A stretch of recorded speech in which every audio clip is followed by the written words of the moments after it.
Scalping Trading Strategy for Beginners. This guide will help you start your journey in scalping trading. Welcome to Crypto Trading Tips and Guide. Today we're going to explore a popular trading strategy perfect for beginners, scalping. Let's dive in. Scalping is a short-term trading strategy that involves making multiple small trades throughout the day. The goal is to capture small profits from each trade, adding up to significant gains. To succeed in scalping, remember: 1. Trade in the direction of the trend. 2. Use technical indicators like moving averages and RSI. 3.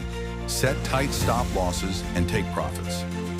4th, monitor and adjust your trades frequently. Let's look at an example. We'll use a 5-minute chart with a simple moving average crossover strategy. Buy when the short moving average crosses above the long moving average and sell when it crosses below. That's it for today's tutorial on scalping trading strategy for beginners. Remember, practice makes perfect. Start with a demo account and gradually move to live trading.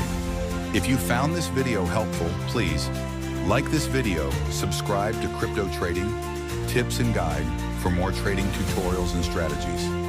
Turn on notifications to stay updated. Comment below with your questions or feedback. Thanks for watching and happy trading.